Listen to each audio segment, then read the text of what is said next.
Assalamualaikum warahmatullahi wabarakatuh. Perkenalkan, kami dari kelompok 4 yang beranggotakan Yeni Winatasari dengan NPM 20101040405, Nila Syifa Zahro dengan NPM 20101040771, dan Arung Abinaya Nasrullah dengan NPM 20101040809. Di sini kelompok kami akan membahas materi mengenai eskalasi komitmen. Baik, pada materi kali ini mengenai bab 6 eskalasi komitmen, kelompok kami akan membahas submateri pada bab ini, yaitu yang pertama pendahuluan, yang kedua definisi eskalasi komitmen, yang ketiga sudut pandang eskalasi komitmen, yang keempat faktor-faktor pendorong eskalasi komitmen, yang kelima teori-teori eskalasi komitmen, yang keenam strategi memitigasi eskalasi, yang ketujuh relevansi eskalasi di penelitian BAR, yang kedelapan riset-riset eskalasi komitmen. Untuk subbab materi yang pertama yaitu pendahuluan.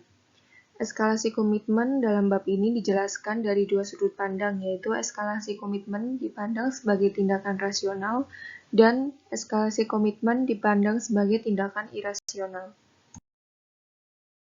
Kemudian untuk subbab materi yang kedua yaitu mengenai definisi eskalasi komitmen. Eskalasi komitmen atau escalation of commitment merupakan suatu fenomena yang menggambarkan kecenderungan seseorang atau pembuat keputusan untuk meneruskan keputusan atau komitmen awal secara tidak rasional. Ruchala tahun 1999 menjelaskan eskalasi komitmen adalah keputusan untuk tetap melanjutkan suatu proyek, bahkan ketika suatu kondisi ekonomi yang tidak diharapkan mengindikasi bahwa proyek tersebut harus dihentikan. Selanjutnya untuk subbab materi yang ketiga yaitu mengenai sudut pandang eskalasi komitmen. Riset eskalasi komitmen telah berhasil mengidentifikasi faktor-faktor yang memicu pengambil keputusan berada dalam situasi dan kondisi kegagalan. Namun hingga saat ini masih belum ada perbedaan yang jelas antara determinan rasional atau irasional dari tindakan eskalasi komitmen.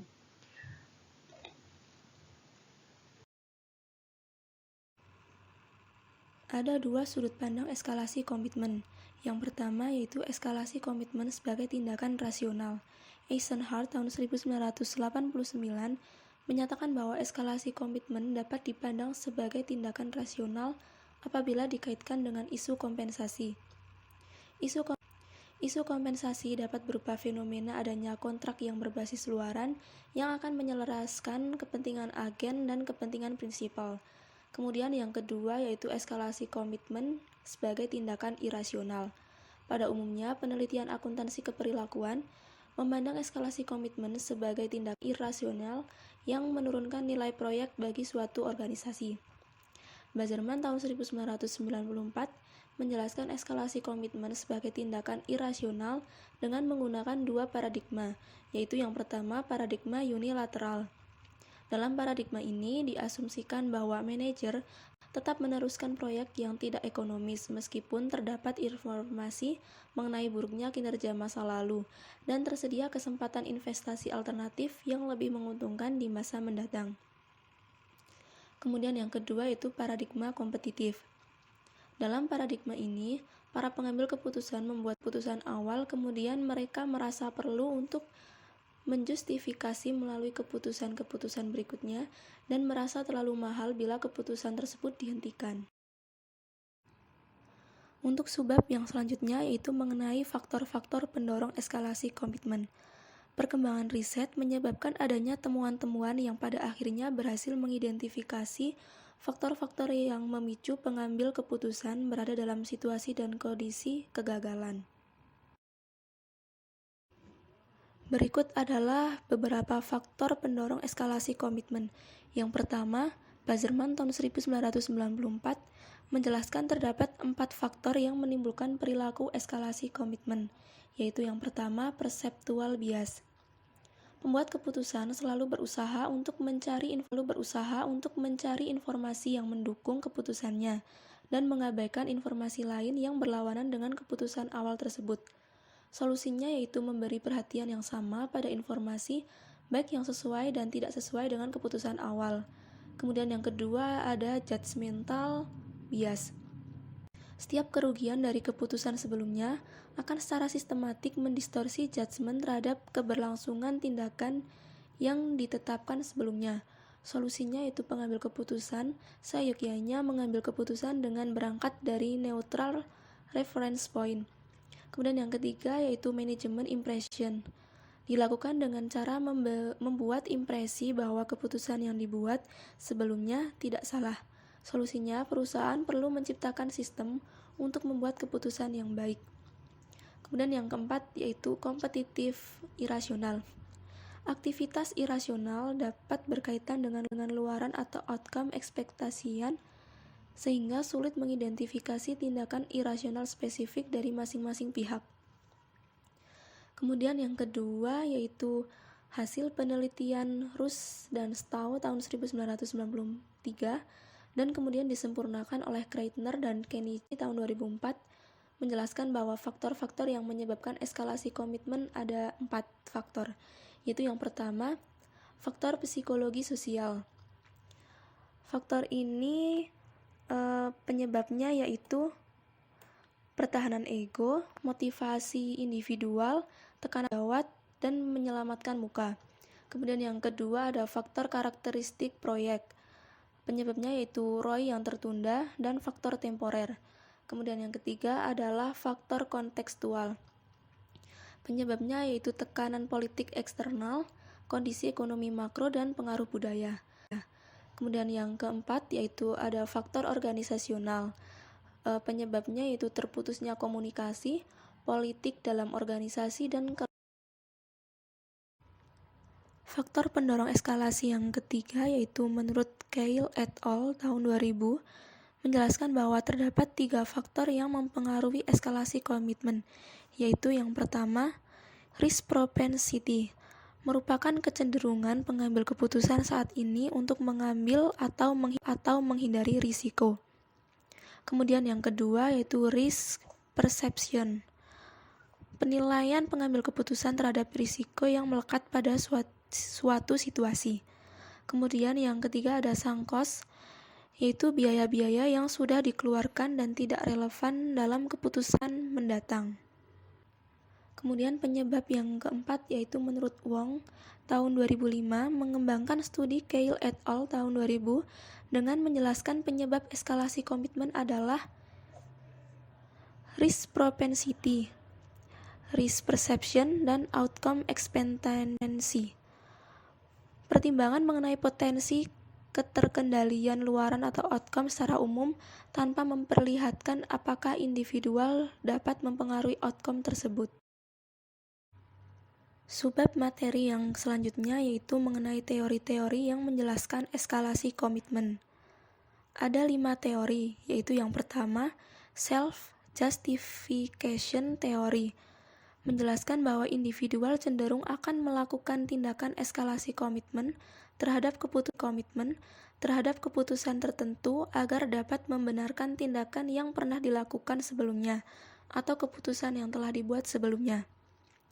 Yang kedua yaitu prospek teori, menjelaskan bahwa individual akan menunjukkan perilaku berani mengambil risiko ketika rangka masalah merupakan pilihan yang mengalami kerugian, menurut Tversky dan Kahneman tahun 1981. Perbedaan STJ dengan teori prospek adalah terletak pada tanggung jawab personal untuk menguatkan komitmen. Yang ketiga yaitu agensi teori. Teori agensi memperhatikan hubungan antara seseorang yang mendelegasikan tanggung jawab atau prinsipal dengan orang lain yang disebut agen, yaitu orang yang melaksanakan tugas tertentu, menurut Eisenhardt tahun 1989. Masalah keagenan akan muncul ketika terjadi konflik tujuan antara prinsipal dengan agen, dan ketika konflik tersebut sangat mahal dan tidak praktis bagi prinsipal untuk memonitor perilaku agen. Yang keempat yaitu Approach Avoidance Theory atau AAT. Situasi eskalasi dapat dipandang sebagai pendekatan penghindaran konflik. Berdasarkan teori ini, eskalasi dikonseptualisasi suatu perilaku yang dihasilkan ketika kekuatan pemicu yang mendorong persistensi lebih penting daripada kekuatan yang menghambat dorongan untuk penolakan kekuatan. Kekuatan memberi kompetisi menciptakan suatu konflik apakah akan terus atau berhenti. Teori yang kelima yaitu Mental Budgeting Theory atau MBT. Teori ini digunakan untuk menjelaskan fenomena eskalasi komitmen dari perspektif rasionalitas. Teori ini memprediksi bahwa individual mempertahankan proyek yang sepertinya merugi ketika berdasarkan data ternyata akan diperoleh manfaat yang lebih besar dengan diselesaikannya proyek. Lanjut pada strategi deeskalasi komitmen. Telah banyak penelitian yang dilakukan oleh para ahli untuk menginvestigasi bagaimana cara mengurangi kecenderungan eskalasi komitmen. Tager berpendapat pada tahun 1980 dan juga Simon Shaw dan Stowe pada 1982, yaitu dengan mengevaluasi manajer dalam proses pengambilan keputusan dibandingkan outcome-nya.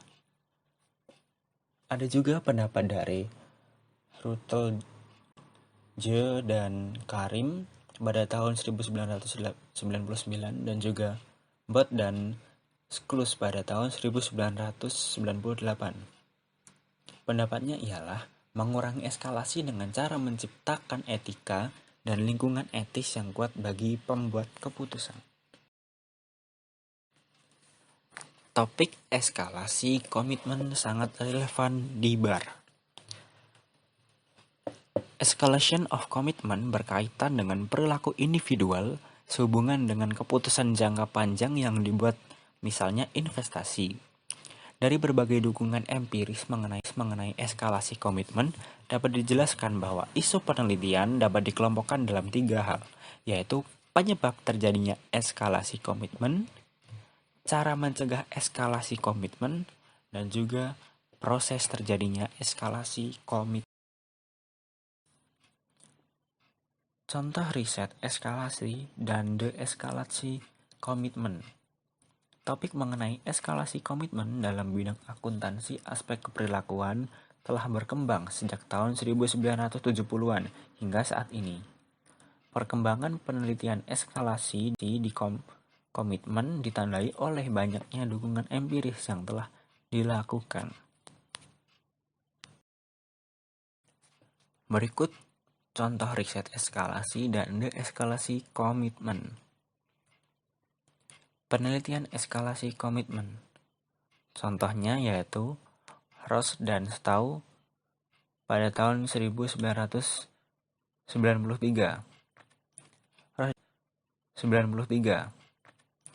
Ross dan Stowe melakukan riset eskalasi komitmen organisasional pada perusahaan Long Island Lightning Company selama 23 tahun dan setelah merugi miliaran dolar, perusahaan akhirnya ditutup tanpa pernah beroperasi. Lalu ada Ruchala pada tahun 1999. Penelitian ini menguji hubungan antara tingkat pencapaian tujuan budget, sikap terhadap risiko, dan eskalasi. Hasil penelitian menunjukkan bahwa pencapaian tujuan budget tidak mempengaruhi eskalasi komitmen, tetapi lamanya waktu berhubungan terbalik dengan tingkat eskalasi. Selanjutnya ada Keil et al. Pada tahun 2000.